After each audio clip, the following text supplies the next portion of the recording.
Y es un tema sumamente interesante, porque si hay algo que vemos en nuestra sociedad, son muchos matrimonios en Cristo. En nuestro país, no sé en España cómo es, hay un 50% de divorcios, o sea, de cada 100 matrimonios que se casan, 50 se divorcian, y de los 50 que quedan que no se divorcian, no lo hacen por motivos de conveniencia económicos, sociales, por los hijos, por el que dirán, no pueden mantenerse. Y viendo la situación que se está viviendo, muchos dicen que el matrimonio no va a sobrevivir. Y muchos dicen que debe ser un contrato renovable cada año, cada 2 años, o que muchos no deberían casarse. Pero el punto es que Dios no diseñó que las cosas fueran así. Ahora vemos todos esos hogares destruidos y es Satanás quien está obrando en todo esto que nosotros vemos. Y la pregunta que nos hacemos es, ¿por qué hay problemas en los matrimonios? ¿Por qué? ¿Por qué tanto caos? ¿Por qué tanta división? ¿Por qué tanta frustración? ¿Por qué tantas personas que se casan con tantos sueños, con tantas aspiraciones, con tantos buenos deseos, al poco tiempo, con el paso de los años, acaban, como yo digo, tirándose piedra, hablándose mal, odiándose muchas veces? ¿Qué sucede? ¿Qué ustedes me dirían? ¿Qué me dirían ustedes? ¿Cuál es el problema? Nicolás. El pecado, sí, pero eso es muy general. Han sacado a Dios de la familia. ¿Eh? Han sacado a Dios de la familia. Han sacado a Dios de la familia. No es el centro. Dios nos dio un diseño para el matrimonio. Y el problema es que nosotros queremos vivir como a nosotros nos parece. Él es el diseñador, Él es el creador. Imagínense que nosotros vamos a construir una casa. Y el esposo va a construir esa casa con un juego de planos de una casa de un solo nivel. Y la esposa va a construir esa casa con un juego de planos de 3 niveles y ambos le entregan al ingeniero el juego de planos. El ingeniero empieza a cavar la zapata para un edificio de 3 plantas. Y uno dice, no, pero que esa es una zapata muy profunda porque mi casa solamente lleva una planta. Donde él está preparándose para hacer un juego de escaleras para 3 pisos, el otro se extraña y dice, pero no debe ser así. Donde uno pone la puerta o hace el fundamento para el estacionamiento, el otro dice, no debe ser así. ¿Y qué es lo que hay entonces? Conflictos. Cuando 2 personas se unen, son 2 ríos que llegan a un mar, 2 personas con 2 trasfondos económicos, sociales, educativos diferentes. Y el punto es, ¿cómo vamos a manejar nuestro matrimonio? ¿Qué es lo primero que uno dice? Bueno, yo lo voy a manejar con el juego de planos que yo conozco, con el juego de planos que yo vi en el hogar de mi padre, siempre y cuando haya sido un matrimonio que yo entiendo que fue exitoso. Y el otro cónyuge dice, pues yo lo voy a manejar con mi juego de planos, yo lo voy a hacer como yo vi en el matrimonio de mi padre, como se comportó mi madre, así es que yo debo comportarme, dice la mujer, como se comportó mi padre, así que yo debo comportarme, dice el hombre. Entonces, cada uno va con un juego de planos debajo del brazo. Y por eso es que nosotros tenemos problemas, porque no estamos siguiendo lo que nos enseña nuestro Hacedor. Dios tiene un diseño para el matrimonio y Él nos ha dado ese diseño en su bendita palabra. Él dice, por tanto dejará el hombre a su padre y a su madre, se unirá a su mujer y serán una sola carne. Y esa declaración es tan importante que Él la repite 4 veces en las Escrituras. Pero Dios nos dice también cómo debe ser el rol del hombre y el rol de la mujer, cómo nosotros debemos comportarnos en nuestro matrimonio. Entonces, yo quiero que primero veamos el rol del hombre y del esposo en el matrimonio y luego el rol de la esposa. Y yo quiero que vayan conmigo a Efesios capítulo 5, versículos 22 y 23. Y ustedes dirán, Eduardo, te equivocaste porque esos versículos hablan del rol de la esposa. Y tú nos has dicho que vamos a hablar primero del rol del esposo. Fíjense lo que dice la Escritura. Las mujeres estén sometidas a sus propios maridos como al Señor, porque el marido es cabeza de la mujer, así como Cristo es cabeza de la iglesia, siendo él mismo el Salvador del cuerpo. Hay 3 características que yo quiero darte a ti, esposo, óyeme bien, que debes tener presentes, 3 cualidades. Lo primero es que tú debes ser el líder de la relación, tú debes ser la cabeza. Y esto no es una licencia para que tú estés espiando, no es una licencia para matar como hacen en las películas, sino el líder en el matrimonio es el mayor siervo. Fíjense en esto, hombres.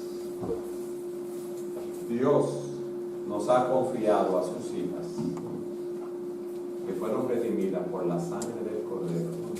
Nos las ha entregado para que nosotros administremos ese tesoro. Tú sabes cómo, hombre, esposo, con el juego de planos que Él nos ha dado, para que nosotros busquemos siempre su beneficio.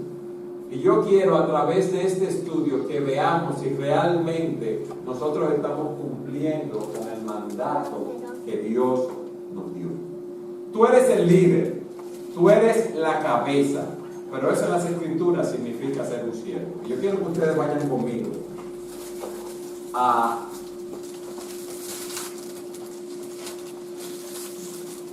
Mateo, capítulo 20, versículos 20 al 28, para que veamos qué es un líder. Dice la Escritura en Mateo 20, 20: entonces se le acercó la madre de los hijos de Zebedeo con sus hijos, postrándose ante él y pidiéndole algo, y le dijo, ¿qué deseas? Ella le dijo, ordena que en tu reino estos 2 hijos míos se sienten, uno a la derecha y otro a la izquierda. O sea, yo quiero que tú le des a ellos posiciones de autoridad. Yo quiero que tú le des a ellos posiciones de liderazgo. Y el Señor, versículo 24, quiero dar esta nota. Cuando los demás discípulos oyeron eso, se indignaron. Pero se indignaron por lo que la madre de los hijos de Zebedeo le había pedido o porque se adelantaron. Porque más adelante vemos que los otros discípulos, los 10 discípulos, querían lo mismo también. Vamos a ver la respuesta de Cristo en Mateo 20, 25. Jesús les dice que Jesús, llamándolos junto a sí, dijo, sabéis que los gobernantes de los gentiles se enseñorean de ellos y que los grandes ejercen autoridad sobre ellos. No ha de ser así entre vosotros, sino que el que quiera entre vosotros llegar a ser grande será vuestro servidor, y el que quiera entre vosotros ser el primero será vuestro siervo. ¿Qué pasaba con los discípulos? Que ellos estaban buscando grandeza conforme al mundo.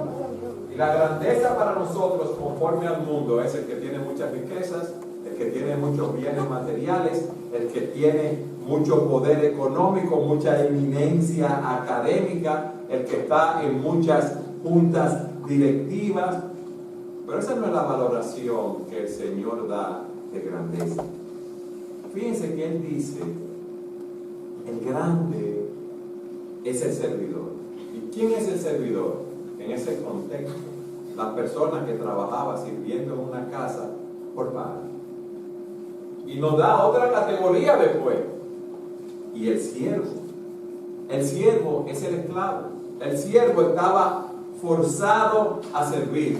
Y esas eran las 2 posiciones más bajas en la sociedad judía.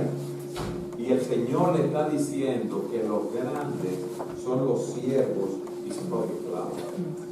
Y procede inmediatamente a dar un ejemplo y dice en el versículo 28, así como el Hijo del Hombre no vino para ser servido, sino para servir y para dar su vida en rescate por mucho. Él cumplió lo que estaba diciendo. Él no vino como rey. Él no vino a que le rindieran pleitesía. Él vino para servir. Él no vino para ocupar un trono, sino una cruz. Y nosotros tenemos ese concepto muy embebido dentro de nosotros. Él vino a dar su vida en rescate por muchos. Él vino a dar su vida para servir, para liberar a otros de su esclavitud, para que ellos amen y sirvan a Dios. No para que sean sus sirvientes, no para que satisfagan sus deseos. Yo te pregunto a ti, esposo, hombre, ¿qué tú eres? ¿Un siervo? ¿Un líder real? ¿O tú estás jefiando continuamente? ¿Qué tú estás buscando? ¿Satisfacer las necesidades de tu esposa? ¿O tú eres el mandamás de la casa? Tú debes dar dirección en el hogar. Tú eres el siervo. El siervo dirige en amor, como vamos a ver más adelante. Tú como cabeza del hogar, la cabeza es donde está el cerebro que nos dirige. Tú como cabeza de tu hogar estás llamado a dar dirección. Tú estás llamado a establecer la agenda del hogar. Tú eres que debes, en combinación con tu esposa, definir dónde van a vivir, dónde van a trabajar, a qué iglesia van a asistir, cómo se van a manejar las finanzas, cómo se va a manejar la educación de los hijos, cómo se va a manejar la disciplina de los hijos. No es que las esposas no tienen voz y voto en esto, somos un equipo y debemos trabajar en conjunción a ambos, pero tú tienes la última palabra. Nosotros somos los responsables de tomar esa decisión. Nosotros en nuestro país decimos que ese concepto de machismo está muy embebido dentro de nosotros, que nosotros no creemos que somos los patos machos, que estamos para que nos sirvan. Aquí me dijeron que el equivalente de pato macho en América Latina es el macho ibérico. Nosotros somos servidores, mis amados. Somos las cabezas y tenemos el ejemplo de Cristo para motivarnos. Entonces, esposo, ¿qué es lo primero que nosotros debemos ser en nuestros roles? En nuestro rol como esposo, perdón, líderes. Y un líder es no es un jefe, no, es un siervo. En segundo lugar, debemos amar a nuestras esposas. Y yo quiero que vayan conmigo a Efesios capítulo 5 y empecemos a leer a partir del versículo 25 y veamos allí ciertas características del amor que debe caracterizar a un esposo. Versículo 25, si alguien allá atrás lo puede leer, por favor, con voz fuerte, el versículo 25, un hermano o una hermana, por favor, que lo lea. Maridos, amad a vuestras mujeres, así como Cristo amó a la iglesia y se entregó a sí mismo por ella. Lo primero, hombres, que nosotros necesitamos tener es un amor sacrificial, así como Cristo amó a su iglesia. Pero esto implica amar a través de la muerte, ¿sí o no? Ahora, ¿Cristo nos amó solamente cuando fue a la cruz? No. Él vivió 30 años, empezó su ministerio que duró 3 años. Durante esos 30 años Él se preparó y nos amó. Y nos amó durante su ministerio. Y el clímax de ese amor lo vemos en la cruz del Calvario cuando se entregó por nosotros. Pero Él nos amó durante toda su vida. Él vivió cada día por amor a su iglesia. Yo les pregunto a ustedes, si entrara alguien con una ametralladora y empezara a disparar, ¿cuántos esposos estarían dispuestos a ponerse de frente delante para que lo maten a él? ¿Cuántos? Yo sería el primero. Yo soy el único entonces. Yo soy el único. ¿Cuántos esposos estarían dispuestos a recibir los disparos? Somos 2, 3. Ah, no, ya por obligación hay que levantar la mano.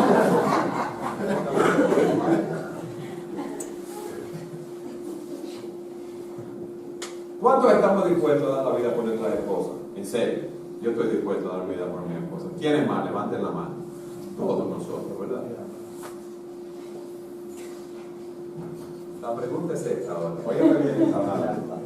¿Cuántos están dando su vida aquí y ahora por sus esposos? Porque tú sabes que es muy difícil que estemos en un centro comercial y entre alguien a dispararnos o a la casa. Es muy difícil. El punto es cuántos estamos muriendo a nosotros cada día para servir a nuestras esposas. ¿Cuántos estamos dispuestos a ayudarla con los niños? ¿Cuántos estamos dispuestos a quedarnos en casa con los niños para que ella pueda ir al salón de belleza o pueda ir a una reunión de damas o pueda salir a hacer alguna diligencia que tiene? ¿Cuántos de nosotros estamos dispuestos a morir a nosotros mismos ayudándola con los quehaceres del hogar? ¿O a morir a nosotros mismos para no gritarle, para amarlas, para sentarnos a escuchar sus ideas? Dicen los estudiosos que una mujer habla 30,000 palabras al día y que nosotros los hombres solamente hablamos 10,000. ¿Cuántos de nosotros estamos dispuestos a llegar a la casa? Si ella ha hablado 15,000 palabras y le faltan 15,000 más, estamos dispuestos a sentarnos tranquilitos a escucharla sin distracción y sin interrumpirla. Para muchos eso sería peor que la muerte.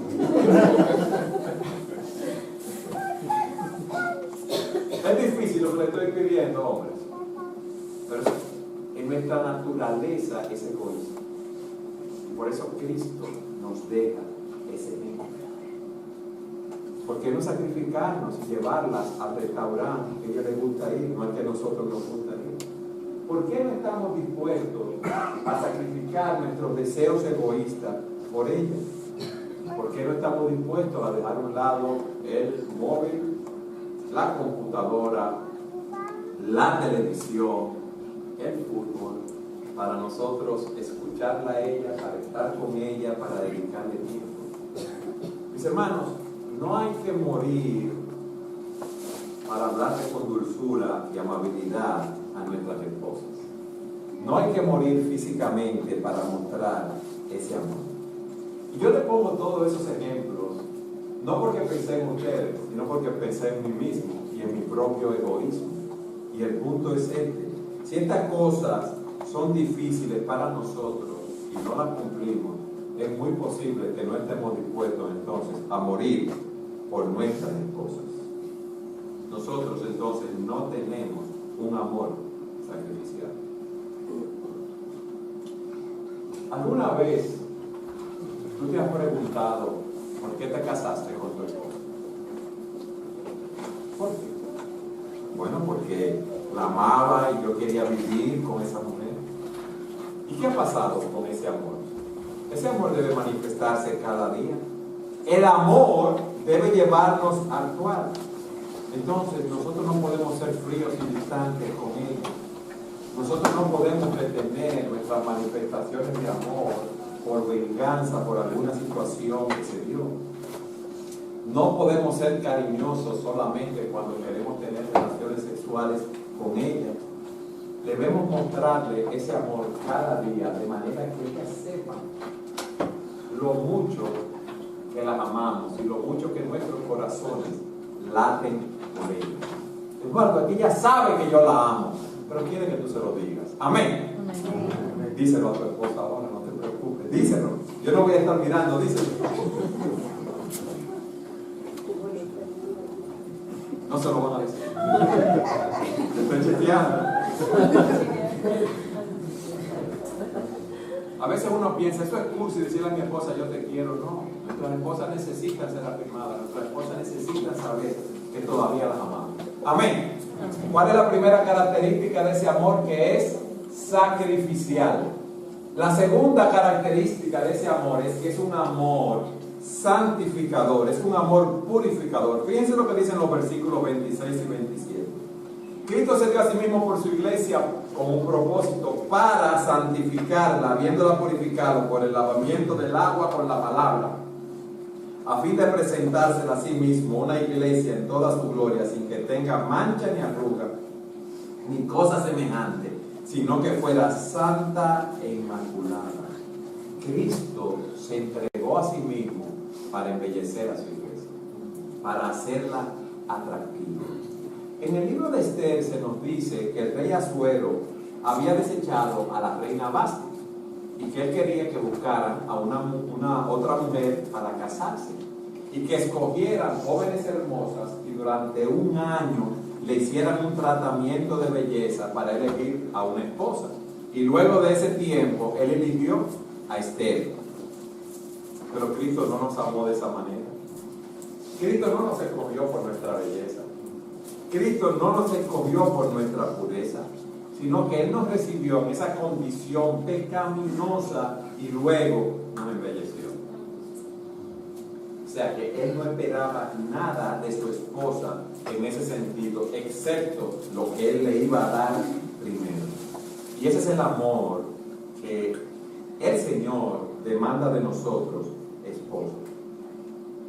Que purifiquemos a nuestras esposas. El matrimonio envuelve purificación. Nosotros sacamos a nuestras esposas del mundo, de sus hogares, de donde se encontraban, pero no para mancillarlas, no para envilecerlas, sino para santificarlas. Si un hombre ama a una mujer, va a hacer todo lo que esté a su alcance para mantenerla pura, no para que viva en un infierno, no para llevarla a pecar, no haciendo cosas que a ellas le irriten. Nadie ama y envilece a la persona que ama. Por eso, cuando un novio le dice a su novia que tenga relaciones, no le está amando, está siendo egoísta. Porque dice la Escritura, sea el matrimonio honroso en todos y el lecho matrimonial sin mancilla, porque a los inmorales y a los adúlteros los juzgará Dios. Óigame bien, esposos, nosotros estamos llamados a santificar nuestras esposas. Nosotros estamos llamados a embellecer. Nosotros estamos llamados a utilizar la crema embellecedora de la palabra de Dios para que ellas crezcan, para quitarle todas las manchas, para quitarle todas las arrugas. Cristo se entregó por su iglesia por eso. Fíjense que dice la Escritura que Él, por el gozo puesto delante de Él, sufrió la cruz, hablando de la carrera cristiana. No dice sufrió la cruz con gozo. Y la pregunta que yo le hago a ustedes, ¿por qué? ¿Cuál era ese gozo que el Señor iba a tener que lo llevó a enfrentar la cruz? ¿Qué ustedes me dirían? Los salvados. Los salvados. Los salvados. Nosotros, el pueblo de Dios. Él sufrió la cruz. Él con gozo sufrió la cruz. Él menospreció la vergüenza y se sentó a la diestra del Padre. ¿Por qué? Por nosotros. Él vería el fruto de la aflicción de su alma. Y eso sería una satisfacción para Él. Entonces nosotros estamos llamados a amar a nuestras esposas de esa manera. Eduardo, tú puedes estar pensando esto, óyeme bien. Tú no conoces a mi esposa. Tú vas aquí como un angelito. Cuando esa mujer hace así, ¡ay! Saca la garra, yo quiero salir corriendo. Me da un zarpazo, ¡ay! Me muero quizás. Pero tú sabes una cosa, que aunque haya momentos que es difícil amar y santificar a nuestras esposas, estamos llamados a hacerlo, porque si Cristo nos hubiera dado la espalda a nosotros en esos momentos, hace rato que estaríamos camino para una condenación eterna. Tu esposa tiene la imagen de Dios, fue creada la imagen de Dios, y tú estás llamado, si tú la amas, a santificar a tu esposa. Debemos amar con un amor sacrificial primero, como Cristo, con un amor purificador, santificante, pero ese amor también provee y protege. Miren lo que dicen los versículos 28 en adelante. Así también deben amar los maridos a sus mujeres como a sus propios cuerpos. El que ama a su mujer a sí mismo se ama, porque nadie aborreció jamás su propio cuerpo, sino que lo sustenta, lo alimenta y lo cuida, así como Cristo a la iglesia. Así como nosotros empleamos tiempo para cuidar a nuestro cuerpo, así debemos emplear tiempo para cuidar a nuestras esposas. ¿Tú te has preguntado alguna vez por qué uno cuida tanto su propio cuerpo? Porque tú te valoras mucho a ti mismo. Y como te valoras mucho, tú te cuidas mucho. El amor, como dice un autor, comienza con un afecto, con un sentimiento que nace de un sentido de belleza. Y todos nosotros tenemos sentido de nuestro propio valor y nos creemos lo máximo, como dice ese autor. Por eso, nosotros mismos somos el centro de nuestros afectos. Hoy, ¿quién se quiere más que uno mismo? Y por eso, nosotros, el apóstol nos da ese ejemplo. Tú tienes hambre, ¿qué tú haces? Te alimentas. Tienes sed y bebes agua. Tienes frío y te abrigas. ¿Por qué? Porque esa es nuestra tendencia natural. Nosotros nos apreciamos a nosotros mismos y nos tenemos en la mente desde que nos despertamos. Estructuramos el día y nuestras actividades en función de lo que nosotros tenemos. Fíjense algo. Muchas veces, o casi siempre, uno mira el cielo y el cielo está estrellado. O el día está bonito, la luna está llena. ¿En qué estamos pensando nosotros? ¿En el cielo estrellado, en la luna, en el día bonito o en nosotros mismos? Es en nosotros que estamos pensando. Estamos viendo la luna en referencia a nosotros mismos, el placer que nos causa verla. El día soleado, lo mucho que nosotros podemos disfrutar. Entonces, ese sentido de valor que tú tienes a ti mismo es lo que Pablo está diciendo, que tú debes tener hacia tu cónyuge. Así como tú te alimentas a ti mismo, así tú debes alimentar a tu esposa. Así como tú te abrigas a ti mismo, así tú debes abrigar a tu esposa. Así como tú buscas lo mejor para ti, así tú debes buscar lo mejor para ella. Así como tú buscas una felicidad piadosa, así debes buscar esa felicidad piadosa hacia tu esposa. ¿Por qué? Porque nosotros somos una sola carne. Y tu satisfacción, tu felicidad debe venir de hacer feliz a tu esposa. ¿Qué fue lo que le causó gozo a Cristo que lo llevó a la cruz? Sus hijos, nosotros. El regalo que el Padre le dio. Entonces nosotros debemos buscar la felicidad no para nosotros mismos, sino para nuestro cónyuge, para que crezca la imagen de Dios.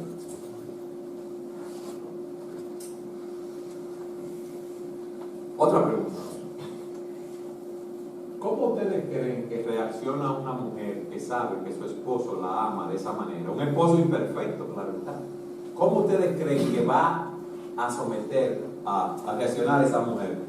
Se va a someter ese hombre, porque aún sabe que aún en medio de sus errores, ese hombre comete, ese hombre la ama y está buscando la felicidad de esa mujer, que él está tratando de amarla como a sí mismo.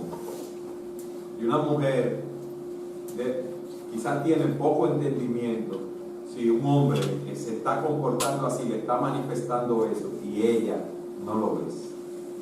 Mis amados, si nosotros queremos ser felices en nuestros matrimonios, debemos buscar la felicidad de nuestras esposas, porque es el regalo, como dije al principio, que Dios nos ha dado. Si tu esposa es desgraciada por tu comportamiento, por la forma como tú manifiestas tu amor, tú también serás desgraciado y te estás haciendo daño.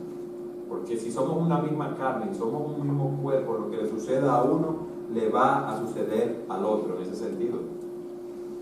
Ese amor es entonces sacrificial, ese amor es purificador, ese es un amor sensitivo, yo dije, que sustenta, que provee. Nosotros estamos llamados a alimentar, a dar de comer, a ayudar a madurar a nuestras esposas. ¿Qué pasa en nuestra sociedad? Que nos hemos acostumbrado a que vamos a vivir 50-50.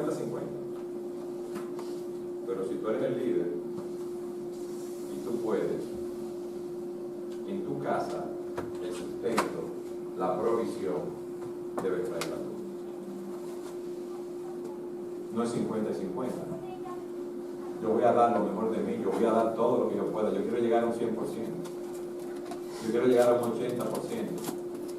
Porque yo sé que no siempre se puede por el costo de la vida, por las limitaciones de los salarios, de los ingresos, eso lo sabemos. Pero la mentalidad de todos nosotros, hombres, debe ser que nosotros somos los que debemos proveer para nuestros hogares. Les voy a hacer otra pregunta ahora. ¿Cristo provee para nosotros en qué porcentaje? ¿50-50? Bien. 80, 100, no, 100%. Cristo le da a su iglesia todo lo que la iglesia necesita. Y nosotros debemos tratar de hacer el esfuerzo de proveer así. Muchos tienen que hacerlo por una obligación para subsistir, eso lo entendemos, mis amados. No estamos ajenos a esa realidad. Pero hay muchos matrimonios que para tener un carro más grande, una casa más grande o un televisor más grande, tienen a sus esposas trabajando, expuestas a las presiones del mundo laboral para tener ciertas comodidades. Es mejor que esa esposa esté en su casa siempre que se pueda, como una reina en su casa, aunque haya ciertas limitaciones, porque ustedes saben lo que pasa, que en el trabajo las mujeres tienen las presiones de los hombres, y tienen la presión del tránsito, y tienen las presiones de los problemas, y tienen las presiones de llegar a la casa, y aunque nosotros las ayudemos, ellas son las que hacen la mayoría de los quehaceres del hogar. Entonces, si nosotros podemos, debemos ser los principales proveedores. Lo que pasa es que el feminismo rampante que hay hoy en día nos dice, no, somos iguales, somos creados a la imagen de Dios, somos creados a la imagen de Dios. Inclusive, yo digo que hay muchas mujeres que son mucho más capaces que muchos de nosotros. Eso no lo negamos, pero Dios nos ha dado un diseño, Dios nos ha dado un orden de funcionamiento, y es lo que nosotros debemos seguir. No hay nada malo como que una mujer trabaje para ganar un dinero extra para la casa, pero no que si puede quedarse en la casa, tenga que salir a trabajar y enfrentar esas presiones en adición a las presiones del hogar. Pero ese amor también es un amor que no solo provee, sino que protege. Mi hermano, ¿qué tanto tú estás protegiendo a tu esposa físicamente? Ella está haciendo tareas y tiene presiones en el hogar que no debe tener. ¿Qué tanta presión ella está experimentando? Hombres, ¿qué tanto estamos nosotros protegiendo a nuestras esposas espiritualmente? Mi experiencia, luego de 34 años en el ministerio pastoral, es que las mujeres en su mayoría nos viven presionando a nosotros por nuestra vida espiritual. Hiciste el devocional. Mira este libro, lee este libro. Y eso ocurre con mucha frecuencia en las iglesias. Las mujeres están más activas espiritualmente. Por eso, usted ve que hacen una conferencia de mujeres y se llena el cupo inmediatamente. Si el local caben 500 mujeres, inmediatamente se llena al menos. Cuando usted llama a una conferencia de mujeres, se llena inmediatamente. Si usted hace una conferencia de hombres, el local tiene 500, llegan 50.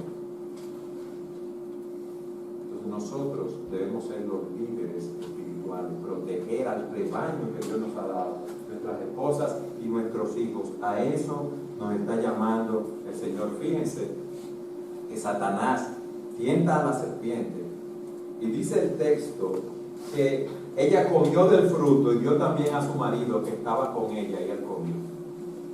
Él no protegió a su esposa, y esa pasividad es la pasividad que vemos en los hombres hoy en día. Y miren una cosa, esposos, hombres, nosotros estamos llamados por Dios a ayudar a nuestras esposas a crecer en la gracia y en el conocimiento del Señor Jesucristo. ¿Está tu esposa haciendo un devocional? ¿Qué libro de la Biblia está leyendo? ¿Ella está orando? ¿Por qué está orando ella? No lo sabemos. Tú estás llamado a protegerla doctrinalmente. ¿Qué tipo de lectura tiene? ¿Es bíblico? ¿Es conforme a la palabra de Dios o son de todas esas nuevas corrientes que vemos ahora de evangelio, entre comillas? ¿Con quién se está juntando? ¿Quiénes son sus amigos, sus amigas? En el trabajo, en el vecindario. Dice la Escritura, no es rey. Las malas conversaciones corrompen las buenas costumbres. Tú estás llamado a proteger a tu esposa sexualmente. Un hombre piadoso no le demanda a su esposa hacer algo en la intimidad que su conciencia le impide hacer, o que la Escritura le dice que no, o que le pida que vamos a ver cierto material, revista pornográfica. No debe ser. Tú estás llamado a protegerla también, manteniendo su pureza sexual. Cuida a tu esposa, protégela también de tus propios pecados. Acán pecó con el manto babilónico y el lingote que robó, ¿verdad? ¿Y qué pasó? Él murió y su familia. Coré se rebeló, su familia fue castigada. Nuestros pecados, esposos, afectan a nuestras esposas. Hombres que han adulterado, se han enfermado, han perdido su trabajo, han tenido problemas financieros, la vergüenza que ha traído a la familia por una disciplina pública, han sido encarcelados. Todas estas cosas afectan y nosotros estamos llamados a proteger a nuestras esposas en todas estas áreas. Y ese amor es un amor inquebrantable. Dice en el versículo 31 de Efesios 5, lo mismo que dice en Génesis 2:24: por esto dejará el hombre a su padre y a su madre, y se unirá a su mujer, y los dos serán una sola carne. Yo tengo el compromiso de amar a mi esposa hasta que la muerte nos separe. Y tengo un amigo que dice: aunque tú no me quieras a la esposa, yo te voy a querer mucho. Aunque mi ropa no esté planchada y lavada, yo te voy a querer mucho. Aunque mi almuerzo no esté listo a tiempo, yo te voy a querer mucho. Esa debe ser nuestra política.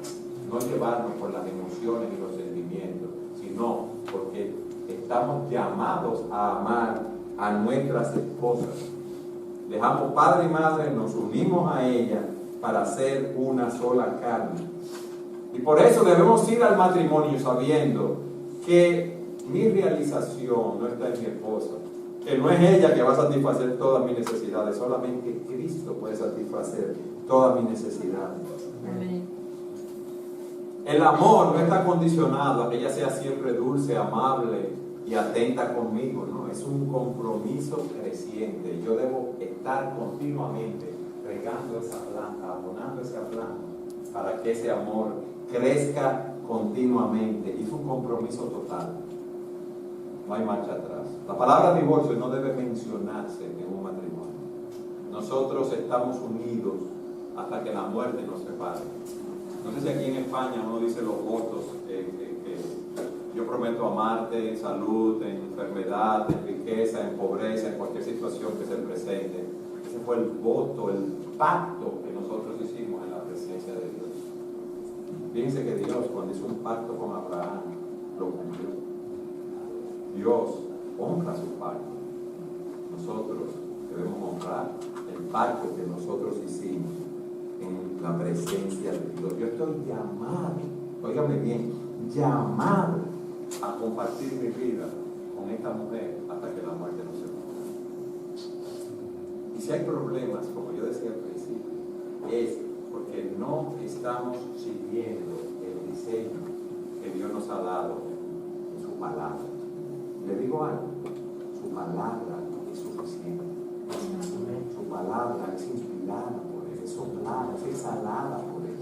Es útil para enseñar, reprender, redarguir, para instruirnos en justicia, para prepararnos para toda buena obra. Nosotros no tenemos que ir a ningún otro lugar a buscar cómo debemos conducirnos en nuestras vidas y en nuestros matrimonios.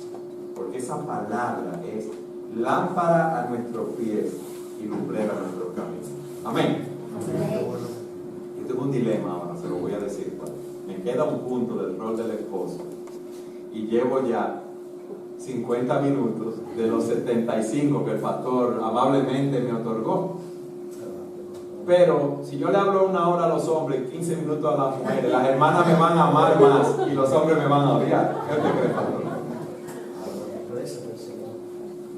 Estamos llamados a ser líderes. Un líder es un siervo, es Estamos llamados a amar con ese amor sacrificial, con ese amor purificador, con ese amor sensitivo que cuida, que protege, con ese amor que es un compromiso realista. Hemos visto todas estas cosas brevemente. Pero estamos llamados también, mis amados, a conocer a nuestras esposas. Déjenme leerle esta historia de ficción que nos ayuda a ver cómo debemos ser sensitivos con nuestras esposas.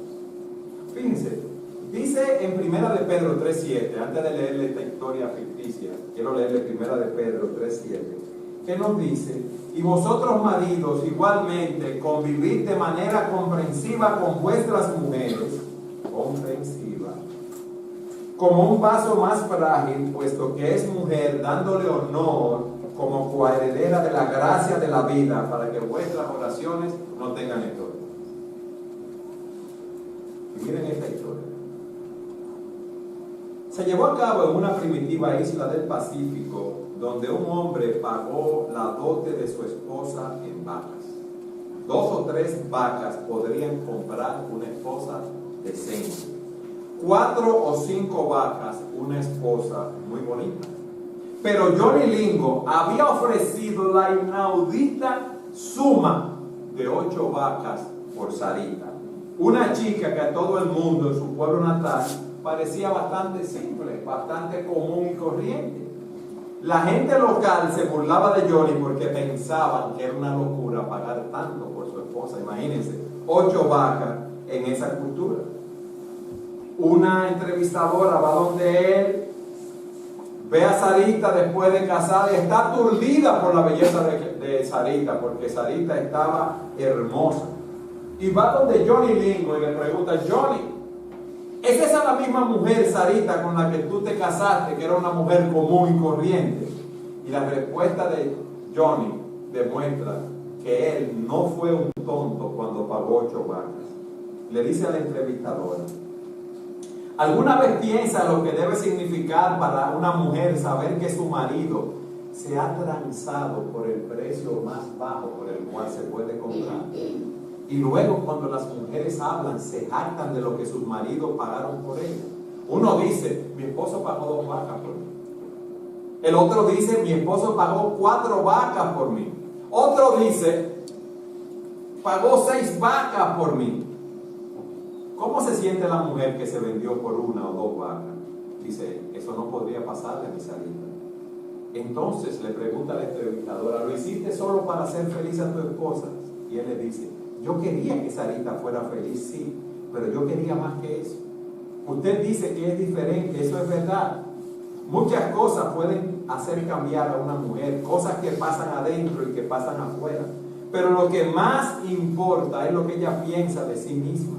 En Kiniwata, la isla del Pacífico donde ellos vivían, Sarita creía que no valía nada.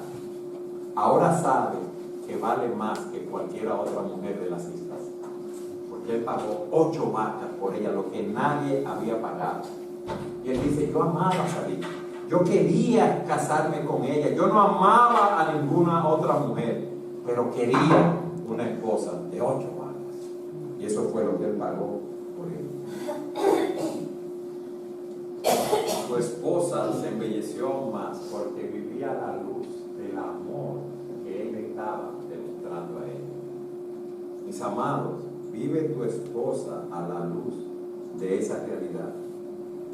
Pedro, en cierta manera, porque no quiero que comparemos esta historia ficticia con Pedro, nos está diciendo que nosotros debemos tratar a nuestras esposas como esposas de 8 vacas, que es la suma máxima que Johnny Lingo pagó por su esposa.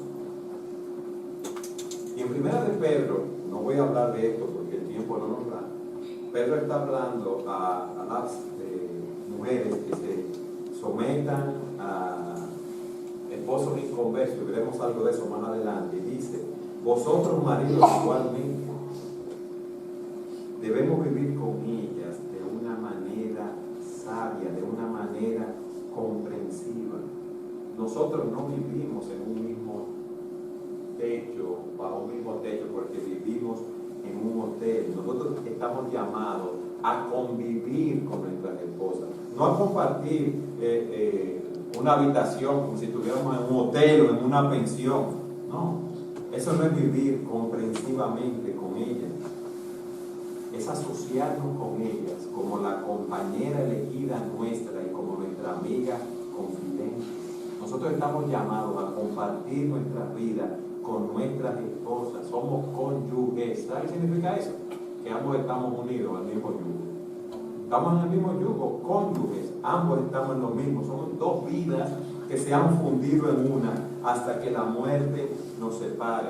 Pero para convivir con nuestras esposas, sabiamente estamos llamados a conocer la naturaleza femenina y específicamente la naturaleza de nuestras esposas, a conocer sus fortalezas, a conocer sus debilidades, a vivir con ellas conforme a la sabiduría, como un vaso más frágil. Y a la luz de esto, mis hermanos, yo quiero que nos preguntemos, ¿qué clase de esposo estoy siendo yo? Yo estoy amando a mi esposa de esa manera con un amor sacrificial. Yo la estoy purificando, yo la estoy protegiendo, yo le estoy asignando responsabilidades y presiones que están muy por encima de lo que ella puede hacer. ¿Quién está llevando la carga emocional de la casa, de la familia? ¿Es ella? ¿Soy yo? ¿Quién está llevando la carga de la disciplina, de la instrucción de los hijos, de los devocionales? ¿Quién es el que absorbe los golpes de los problemas? Llega un problema financiero, de salud, y entonces ahí está el hombre en la cama, deprimido, sin poder levantarse, y la mujer haciéndole frente a toda esa problemática. Eso no puede ser. Actuamos nosotros como un escudo protector. Estamos dando honor a nuestras esposas. Yo creo que la mejor manera de nosotros poder trabajar con esto es preguntárselo a nuestras esposas. A la luz de todas estas áreas que hemos visto muy brevemente, preguntarle a nuestras esposas, dime, y estar dispuesto a recibir la respuesta. Cuando veamos nuestros pecados, lo que Dios nos ha mostrado hoy, y lo que nos dicen nuestras esposas, vayamos a la presencia del Señor confesando. Qué bendición es saber que si hemos pecado y confesamos nuestros pecados, Él es fiel y justo para perdonarnos y limpiarnos de toda maldad. Alabado sea el Señor por eso. Porque el Señor nos da 1, 2, 3 infinitas oportunidades para nosotros resarcir lo que hemos hecho mal, porque es un Dios de bondad, de gracia y de misericordia. Pero dice la Escritura que el que encubre su pecado no prosperará, y el que lo confiese y se aparta alcanzará misericordia. Y es una misericordia de Dios, que Dios nos hiera con su palabra y que Él mismo nos sane con su palabra. Por eso no podemos tener temor, al revés, debemos tener esperanza de ir adelante, bendiciendo y alabando el nombre del Señor. Amén. Amén. Pastor, voy a hablar ahora a las mujeres, pero brevemente ya. No, ni loco, las mujeres son vasos frágiles, tengo que ir despacito con las hermanas.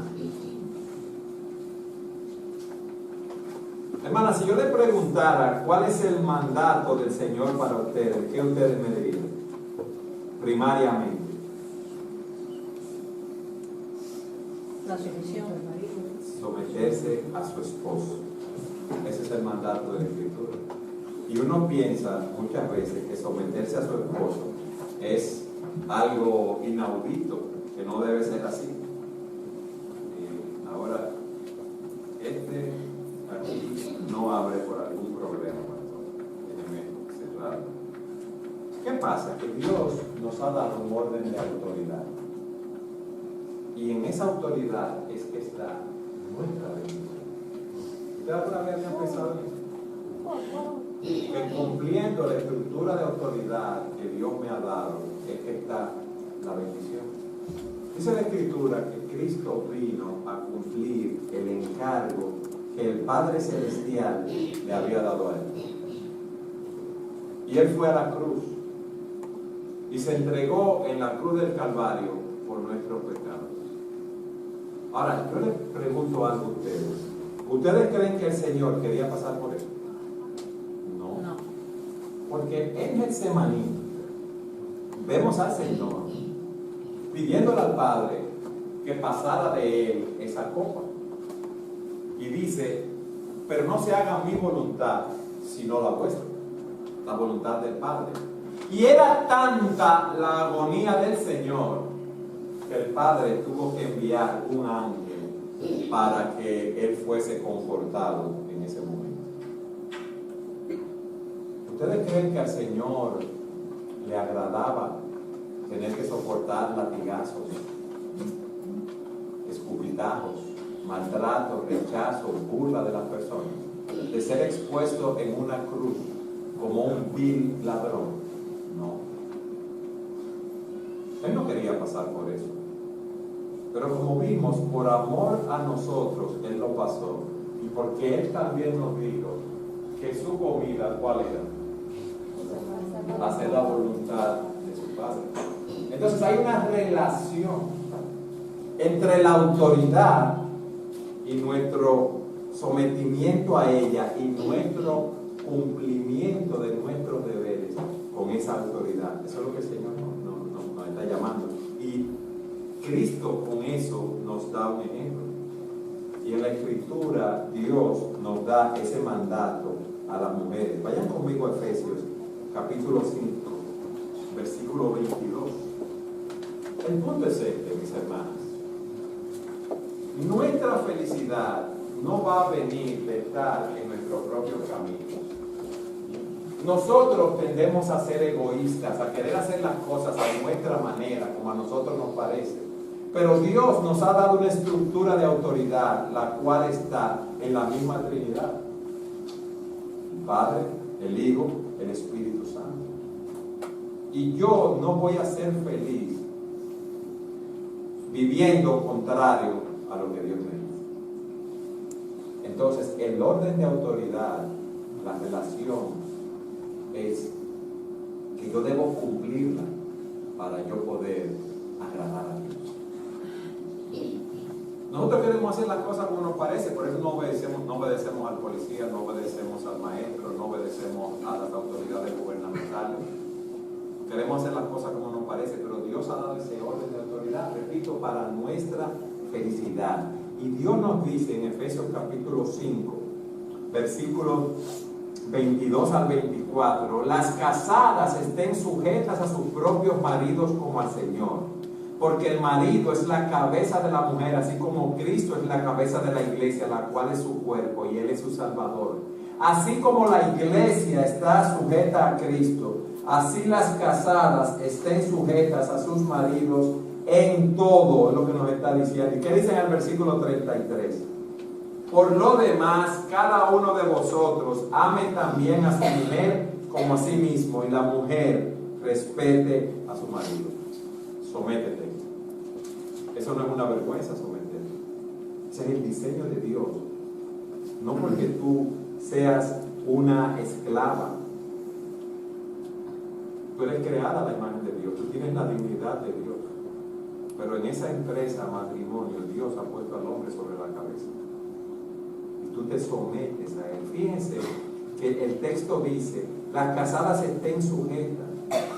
Y en el versículo 33 dice, por lo demás, cada uno ame también a su mujer como a sí mismo, y la mujer respete a su marido. Sométete, ponte en fila debajo de él. Porque en el matrimonio, él es la cabeza, como hemos visto. Eduardo, pero que ese hombre es un déspota, ese hombre... Yo tengo que ponerlo en su sitio y decirle las cosas como son, porque si no me come viva. Tú no conoces esa fiera con que yo vivo en la casa. Sí. Aunque sea una fiera, aunque sea un león, aunque sea un tigre de Bengala, no importa. Tú debes someterte. Eso no es opcional. Eso no depende que tú como esposa, que te hayas graduado con PhD, que tú seas una científica de la NASA y que tú aventajes por mucho a tu marido intelectualmente. Eso no tiene que ver con eso.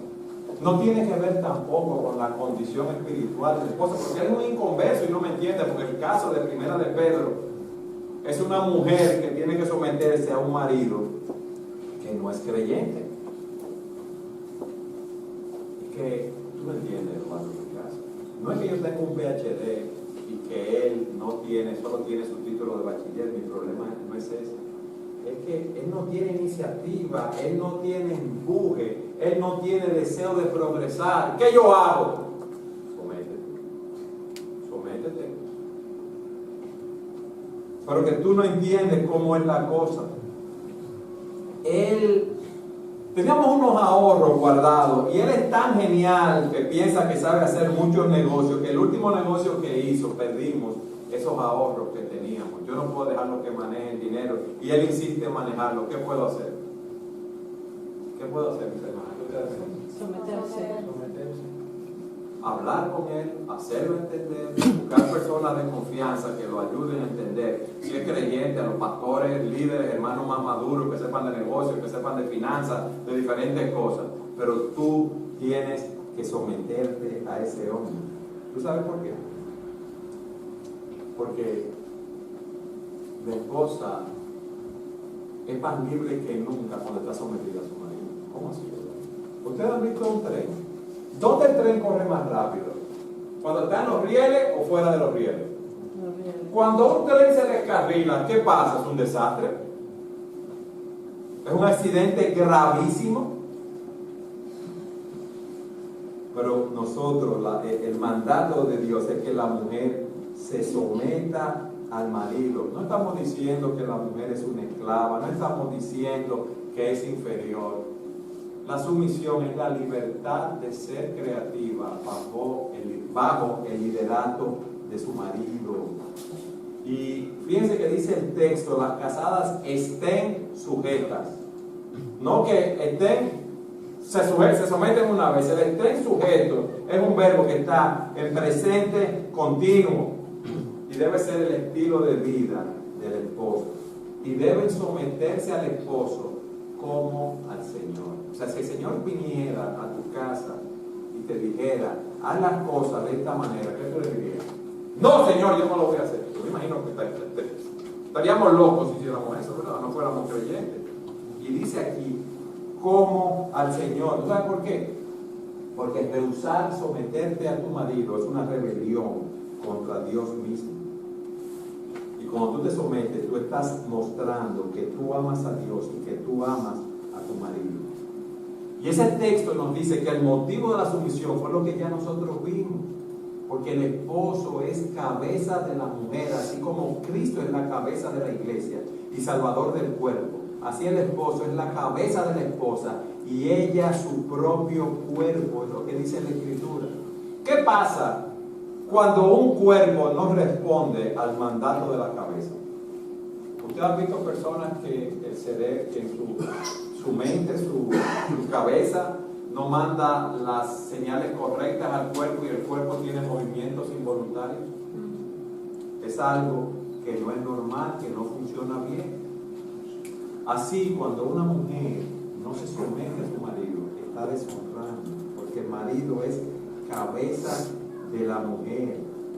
Y el modelo que se nos da aquí a seguir es el modelo de Cristo, que es la cabeza de la iglesia.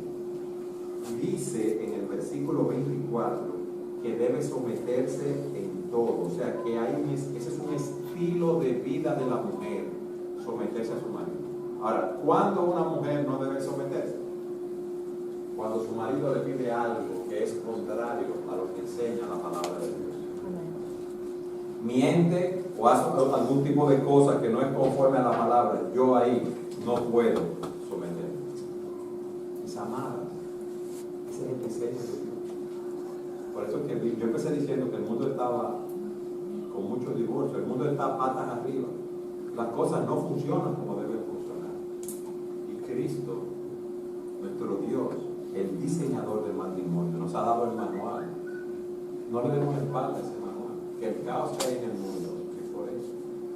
Y Dios nos ha llamado a glorificarle en medio de este mundo que está en caos. Entonces tú estás llamada a respetar a tu marido. ¿Cómo, Eduardo? En la forma como tú le hablas.